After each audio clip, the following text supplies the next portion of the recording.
Y le damos la bienvenida aquí en el piso. Los tenía abandonados, Cristian, ¿no? Sí, hacía bastante que no participaba. Al magíster ahora le tenemos que decir. Lo vamos a felicitar aquí al aire al magíster. Gracias. Agustín Podestá, que nos viene aquí a acompañar y a cebar mates también. Así que, muy buenas tardes. Buenas tardes. Bueno, pero tuve excusa por lo cual no he venido. Sin duda. Está También, perdonado. Está un justificado. año muy intenso. Te tenemos que felicitar por Juan Francisco, ahora que al aire, por el título, por el futuro título de doctor. No para nunca. Vamos a poco. Por el futuro cargo que te digo que vas a tener, no lo digo más al aire porque te enojas. No, porque va a traer problemas. Va a tener problemas, así que no lo digo más. Bueno, un año muy intenso. Sí, un año muy intenso. De paso aprovecho a mandarle un saludo grande a mi mujer que está ahí escuchando. A Luciana le mando un saludo a Juan enorme. Francisco también, que están ahí en casa escuchando. Y de hecho, es verdad, nosotros los escuchamos siempre. Sí, es verdad. Vieron que fieles, yo le mando, no fieles. sé qué, saludo, no sé qué, algún día por ahí un rato nada más, pero siempre los estamos ahí escuchando en casa. Fieles. Hoy hablemos de teología, ¿no? Sí, vamos a hablar de teología.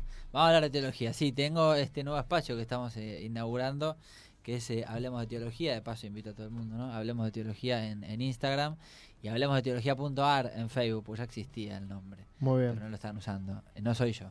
Entonces hablemos de teología.ar en Facebook y hablemos de teología solo en Instagram. Un espacio que como bien mencionábamos, por ahí es el antecedente de Teología al Paso. Él venía haciendo un trabajo en Teología al Paso, pero este espacio tiene una mirada distinta, una manera más original, más fresca. Como siempre digo, Agustín siempre baja a tierra. Muchas veces estas cosas de teología que parecen aburridas, complejas, la gente ya cuando le decís la palabra teología lo asocia a algo complejo y ya le cuesta mucho vincularlo. Y vos estás haciendo un trabajo muy grande en Hablemos de Teología porque lo bajás a la realidad concreta de la gente, ¿no? De la gente que por ahí no tiene un estudio de teología ni ha tenido por ahí un contacto con la teología.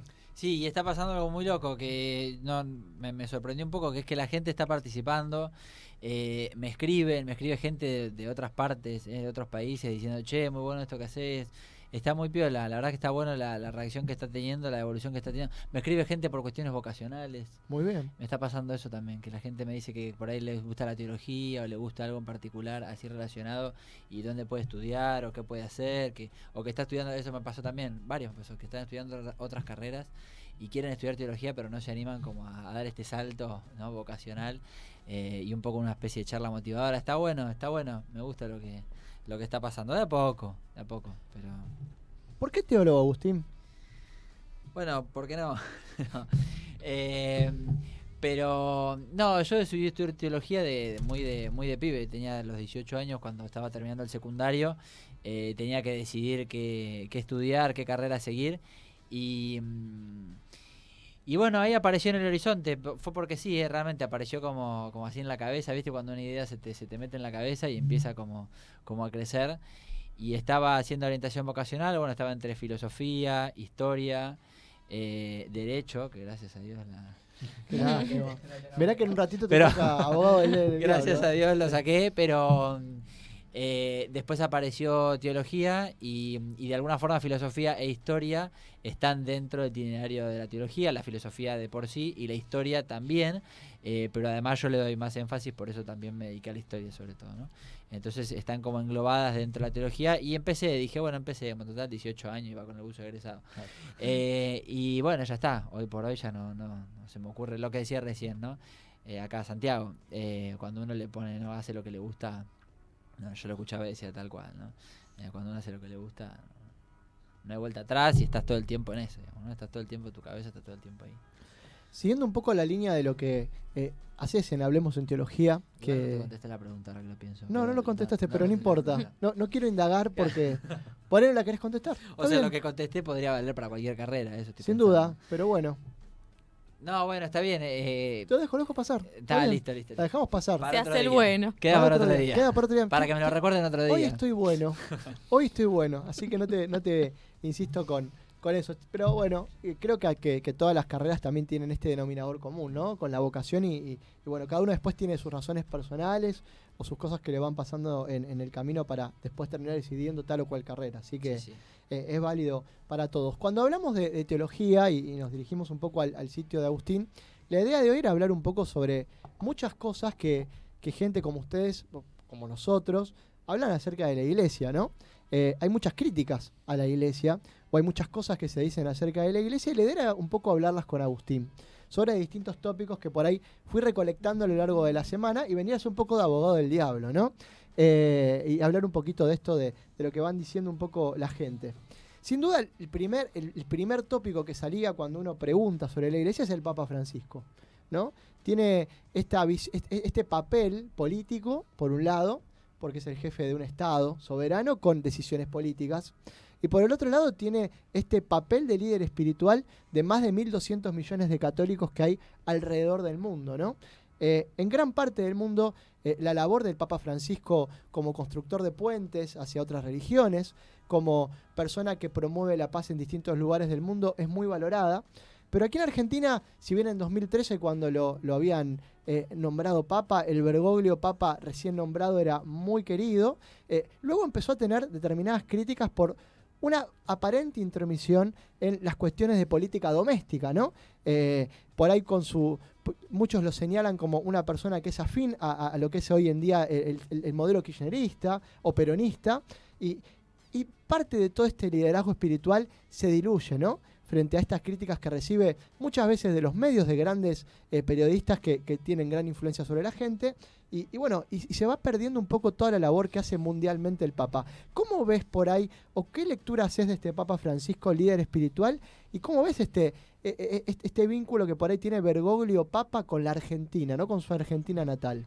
Bueno, yo a esto que decías de la influencia que tiene Francisco en el mundo, te agregaría algunos tópicos más que Bien. me parece que son los que en el fondo están trayendo los problemas. Uno es el político, pero otro es el económico, y otro que va entre lo político y lo económico, hoy en día sobre todo, es el tema de la ecología. Entonces la tríada, si se quiere, política, economía y desarrollo sustentable, son los tres temas internacionales más en boga, y ahí entra todo el problema, por ejemplo, que ustedes mencionaban al principio, el tema de las migraciones, ¿no? El tema de los grandes desplazamientos de personas forzadas, por cuestiones forzadas, ¿no? Por cuestiones económicas, el tema de la crisis medioambiental, etcétera, etcétera, y Francisco se está metiendo en todos estos temas, ¿no?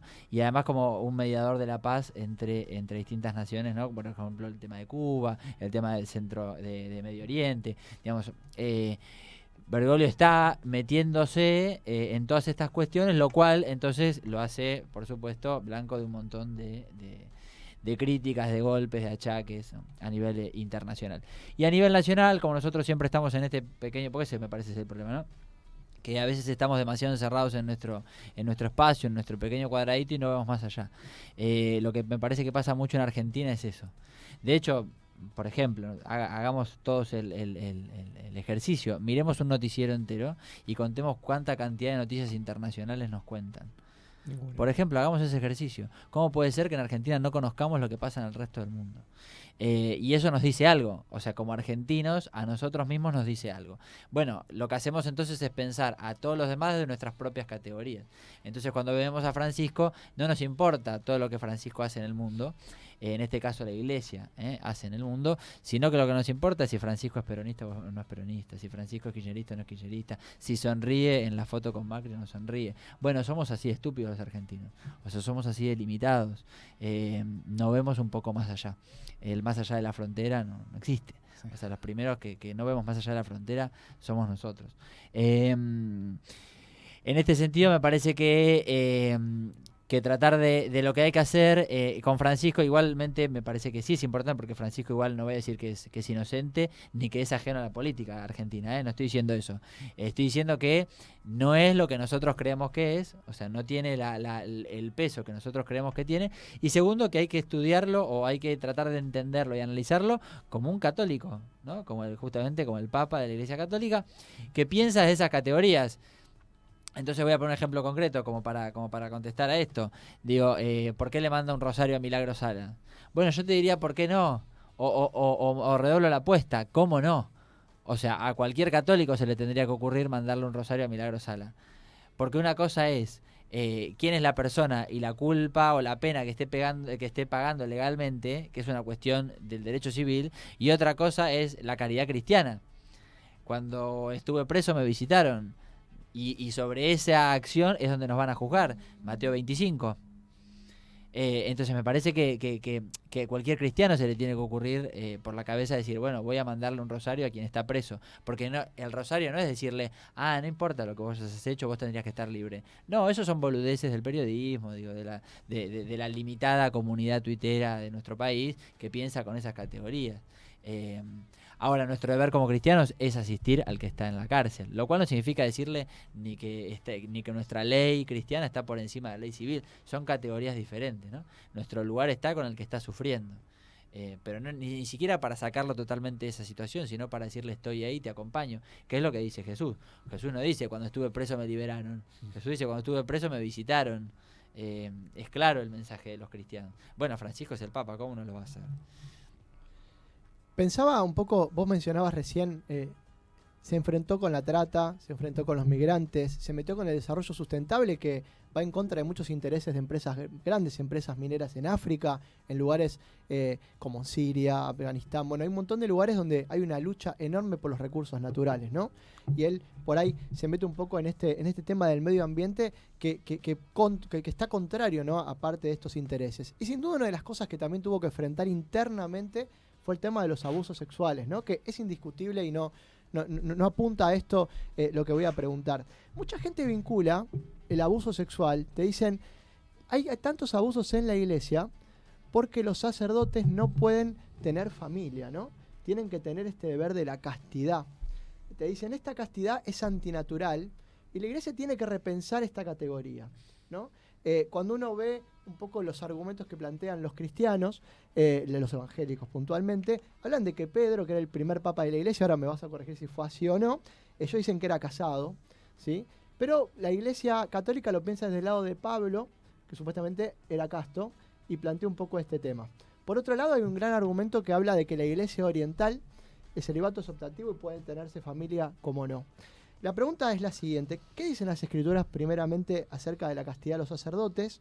¿Y hasta qué punto la iglesia puede repensar, puede reinterpretar este punto al punto de permitir que la castidad sea voluntaria, ¿no? Bueno, hacia adentro. adintra. Un tema larguísimo. Sí, ahí como para hablar horas. Pero bueno. Voy a tratar de resumirlo lo más que pueda. Dale. Por lo pronto, hacia el adintra de la iglesia, digamos, hay que distinguir castidad de celibato, no es lo mismo. Perdón. No, porque es un tema que es muy recurrente y que solemos muchas veces confundirlo. La castidad es un don de Dios. Entonces, el celibato es un don de Dios, la castidad es un voto. Castidad, de hecho, toman voto, por ejemplo, los monjes, las monjas, para decirlo muy sencillo, ¿no? Ellos son los que toman voto de castidad y se comprometen a vivir de esta forma. La castidad, entonces, es un ejercicio, ¿no? Que se va adquiriendo con la práctica para determinadas cuestiones. En cambio, el celibato es un don de Dios dado de alguna forma particular a solamente los sacerdotes para como una práctica para ¿cómo decirlo? Para que no esté la cuestión del matrimonio en el medio del ejercicio sacerdotal. Por eso lo que se discute en realidad no es si castidad sí o no, sino si el celibato tiene que ser optativo, si tiene que ser obligatorio u optativo. Sí. Esa es la discusión, ¿no? La castidad puede seguir existiendo porque la castidad es un ejercicio. Es el celibato lo que es optativo. Claro, la castidad puede seguir ejerciendo y de hecho mucha gente practica la castidad y no el celibato. El que decide, por ejemplo, no tener hijos o no tener una relación estable, sea de religioso o no sea religioso, está eligiendo la castidad como un ejercicio para su vida. Otra cosa es el celibato, que el celibato se le pide a quienes van a ser sacerdotes que se priven justamente de la cuestión de formar una familia. En ese caso sí, lo que se está discutiendo es si para ser sacerdote, o no se está discutiendo, porque Francisco dijo que no lo va a discutir, es si los sacerdotes tienen que ser o no célibes para afrontar o para ser sacerdotes. En este sentido, me parece que esta distinción es importante, porque yendo, por ejemplo, a la cuestión de los abusos. Bueno, Francisco dijo que la cuestión del celibato no la va a trabajar, que en su pontificado el tema no se va a discutir. ¿Por qué lo dice así? Porque es un tema discutible, ¿no? Muchas veces pensamos que, porque fue una cosa de una práctica así ancestral, pensamos que es un dogma. Un dogma es un dogma y una práctica eclesial es una práctica eclesial. El celibato es una práctica eclesial, puede cambiar, se puede discutir, se puede debatir. Francisco, él dijo, conmigo esto no se discute, lo discutirá el próximo Papa. Saludos, chau.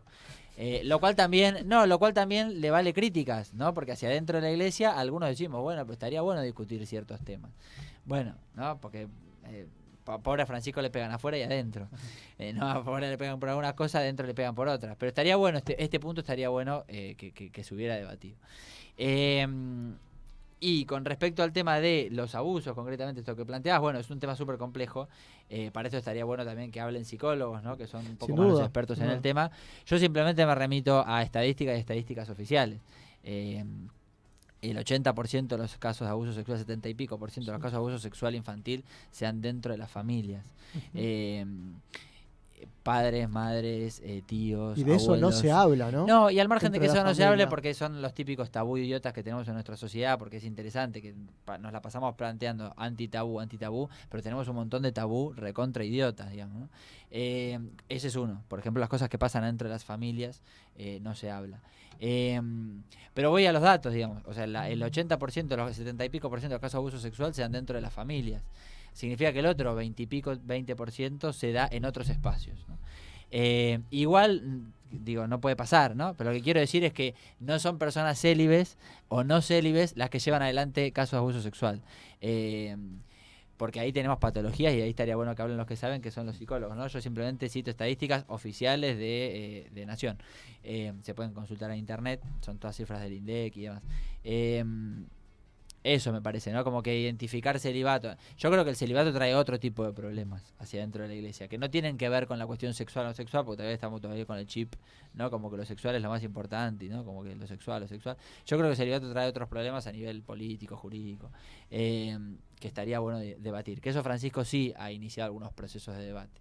Con respecto a eso, ¿no? No a lo sexual concretamente con el celibato, sino a la cuestión de clérigo igual espacio de poder. Ese debate sí lo está dando y sí se está dando entre la iglesia, me parece que es mucho más interesante. Pero más que miedo al cura o al profesor de educación física, ténganle miedo a papá, al tío, al abuelo. Esos son los peligrosos. Algo que se critica mucho en la iglesia también, Francisco desde que arrancó dice que la iglesia tiene que estar en salida, ¿no? Pero uno encuentra, la gente critica mucho que la iglesia está un poco alejada, está encerrada, no está en salida, ¿no? Y tiene que ver también, se habla mucho de que hay sacerdotes muy viejos, muy anticuados, que también atentan un poco contra este acercamiento que mucha gente por ahí quiere hacer, pero que se encuentra con una iglesia vetusta, si se quiere, aislada, encerrada. ¿Cómo evaluás por ahí la iglesia o la parroquia que vivimos hoy en el 2019, en el siglo XXI? ¿Y qué lectura por ahí haces de esta manera que tienen de vincularse por ahí con la gente que no es de la comunidad, ¿no? Saliendo de lo que son ya parte de la comunidad, digamos, con los que por ahí quieren entrar. Bueno, creo que es cierto. O sea, creo que esa crítica goza de mucha salud. Y la comparto. En buena medida, la estructura eclesial, parroquial, concretamente, ya lleva varios siglos de uso y servía en otro contexto, ¿no? En el contexto del Concilio de Trento, el Vaticano I, servía, ¿no? Estoy hablando hace 300, 400 años atrás. Ahí servía, 200 y pico. Ahí servía. Hoy en día ya no sirve más. Coincido en que quizás lo que hay que pensar son nuevos espacios, nuevas formas de hacer iglesia. Y lo otro que me preguntaría es eso, ¿no? Que me parece que en eso tenemos que insistir mucho los cristianos, ¿no? ¿Qué es la iglesia, no? Y el debate de qué es la iglesia nos va a llevar a quién es en realidad la iglesia, porque la iglesia es una comunidad. ¿No? La definición de iglesia es asamblea autoconvocada, es una comunidad de creyentes, eso es la iglesia, ¿no? Es decir, son personas. O sea, si el día, siempre digo, ¿no? Cuando dicen que no la única iglesia que ilumina es la que arde, digo, bueno, prendan fuego todos los templos, digo, pero para matar a la iglesia tenés que matar a todos los cristianos. Recién cuando se muera el último de los cristianos vamos a decir que dejamos de tener iglesia, ¿no? Porque la iglesia es justamente esta comunidad viva, esta nube de testigos de los que decimos sí creo. Y eso me parece que implica no una cuestión demasiado jurídica, sino una cuestión demasiado práctica. ¿Quiénes somos la iglesia y qué hacemos con eso? Creo que ahí está el desafío. Si por iglesia seguimos pensando en la parroquia, bueno, ahí fracasamos. Si por iglesia seguimos pensando el Papa, los obispos, no sé qué, ahí fracasamos. Porque me parece que en este sentido, si la iglesia es esta comunidad de creyentes, entonces significa que hay un montón de formas de ser iglesia, ¿no? Que no van directamente de la mano con lo vetusto, lo tradicional. No digo que hay que abolirlo, digo, está muy bien que esté, pero invitemos a otras formas. Y me parece que en ese sentido Francisco con Christus Vivit y con Evangelii Gaudium lo invitó a repensar cómo es ser iglesia. Así que le diría a toda esta gente que plantea esto, que se quede tranquilo, comparto la crítica, pero le diría, bueno, busquemos otra forma de ser iglesia, porque hay que seguir pensando con categorías antiguas y vetustas. Bueno, en esto de ser iglesia, hay muchos autores, Agustín, que ya están hablando de parroquias virtuales, ¿no? De iglesias que por ahí empiezan a surgir virtualmente a través de las redes sociales. Hay muchos sacerdotes. Hacíamos hace unos sábados atrás un fraile venezolano que planteaba esto de que tiene una parroquia virtual. Hay mucha gente que ya empieza a hablar de esto y que tiene como principales por ahí seguidores o fieles, entre comillas, a muchísimos chicos de centennials, hoy que son de esta generación centennial o millennial, que se vinculan y tienen un mundo con muchas horas en redes sociales. ¿Qué lectura haces por ahí de esta iglesia que por ahí se va haciendo en las redes y que va dejando atrás el templo, la parroquia, el formarse físicamente en un lugar con gente, ¿no? Que hoy en día empieza a haber una formación por medio de toda esta clase de redes, ¿no? Peligros que puede llegar a ocurrir frente a estos seguidores, a estos Instagramers o influencers que puede llegar a uno a encontrarse. Bueno, yo más que a riesgo de ser uno. ¿A riesgo de ser uno? A riesgo de ser uno, ¿no? Bien. Este tipo de personajes Hablemos de que aparecen claro. y dicen cosas, claro. Me parece que iría como a lo más básico, o sea, iría a la base. Y en el Evangelio la pedagogía divina funciona por demanda.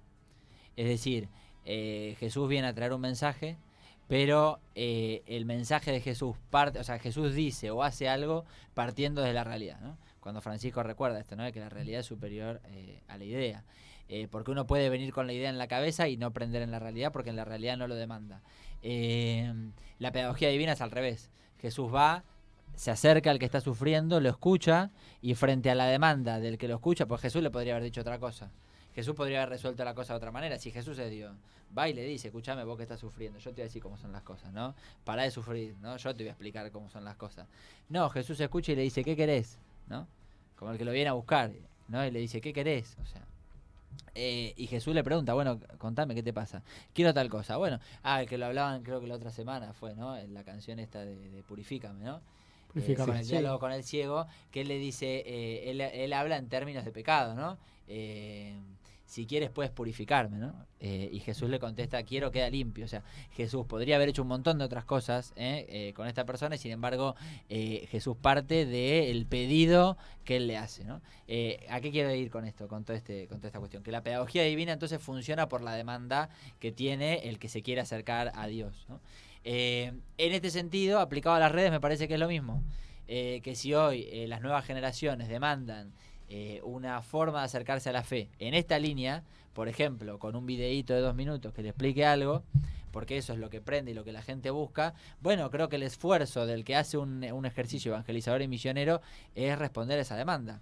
Y estar esperando en la parroquia así, de brazos cruzados, a que se me llene la misa 1 hora con el mismo esquema de siempre, bueno, está bien, funcionará para el que funciona, pero es posible que a todas las personas que están afuera esperando que vos les hables, no les vas a aprender. Entonces una cosa es que yo tenga la verdad y que vos te tenés que adecuar a mí, o que yo escucho qué es lo que necesitas y en base a lo que yo necesitas te voy a ofrecer algo, que por supuesto, porque nosotros estamos convencidos que este Dios es lo mejor, ¿no? Lo que tengo que hacer es ver de qué forma te es significativo para tu vida. En este último tiempo, Agustín, vos bien sabrás que se visualizaron ciertas temáticas que antes por ahí o estaban tapadas o no existían tanto, como el caso que decía Juan de los abusos, otros, por ejemplo, las situaciones sobre el aborto sí o aborto no, personas en situación de calle incluso, y en medio de todo esto a veces pareciera que la iglesia como que va un paso detrás de todas estas problemáticas, como que siempre está un poquito atrasada, y lógicamente la gente le exige ciertas cuestiones que tiene que resolver la iglesia. ¿Por qué pensás que se le exige tanto a la iglesia y no por ahí a otros sectores de la sociedad que deberían ser los más comprometidos, incluso desde lo social? Bueno, primero diría que no llega tarde, que en realidad es que las cosas siempre estuvieron, lo que pasa es que no las comunican de la mejor manera posible. Creo que el tema pasa por ahí, que la iglesia no sabe comunicar y no sabe, es de los argentinos en general. Pero digo, no sabemos comunicar lo que hacemos, ¿no? Cosas que siempre estuvieron, porque por ejemplo por el tema del aborto la iglesia trabaja hace decenas de años en este tema y hay ONGs que trabajan hace decenas de años en Argentina por ese tema. Pasa que recién ahora las escuchamos. escuchamos. Recién ahora que se debate el tema, vamos y los escuchamos, pero hace un montón de tiempo que vienen trabajando esas temáticas. Y para cuando nosotros dijimos, quiero entender qué es lo que pasa, hay gente que ya tiene todo recontra trabajado. Eso por un lado. Y por otro lado, porque esto se le exige a la iglesia. Bueno, yo te diría ahí se le exige, los argentinos somos muy paternalistas. Y le exigimos siempre a quien ejerce una figura de autoridad. Y la iglesia, por una cuestión histórica, esto habría que entrar un poquito en la historia argentina, ¿no?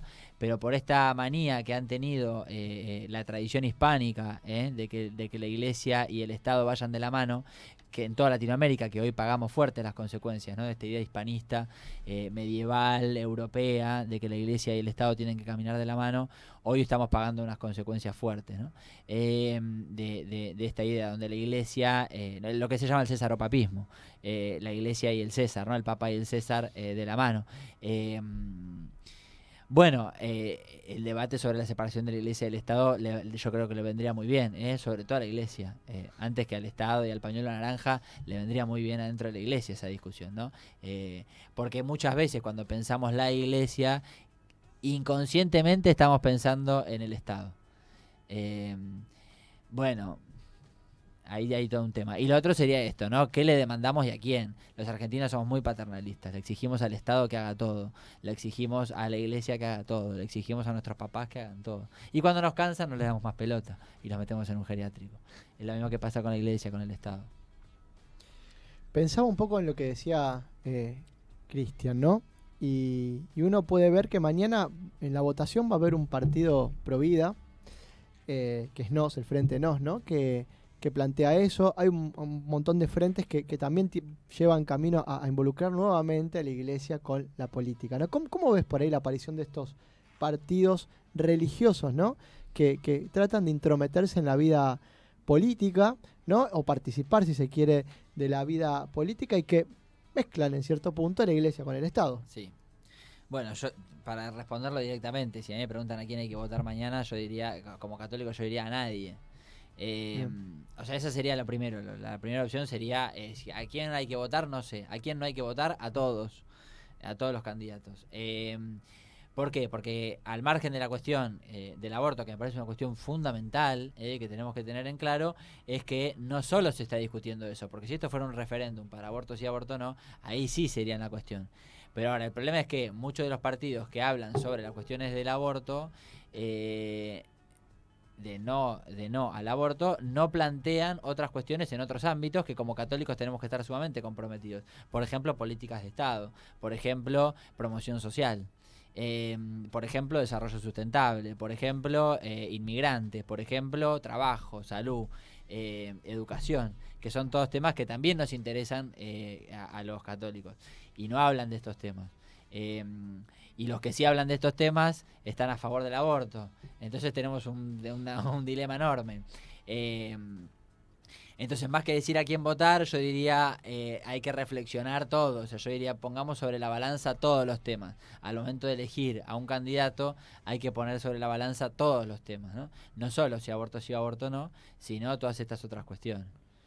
Repasamos todos los temas. ¿Te diste cuenta que no vamos a llegar? Vinimos con poder de síntesis hoy. ¿Viste? Agustín, ¿dónde la gente te puede seguir? Bueno, en Instagram, Hablemos de Teología, todo junto, Hablemos de Teología.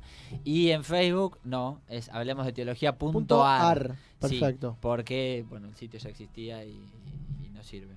Bueno. No sirve, quiero decir, está en desuso, pero bueno. Si ya me robaron el nombre, ya me lo robaron. Si ya está ocupado el nombre, ya está ocupado. ¿Te ha gustado? Agustín puede estar aquí con nosotros en el piso de On Radio.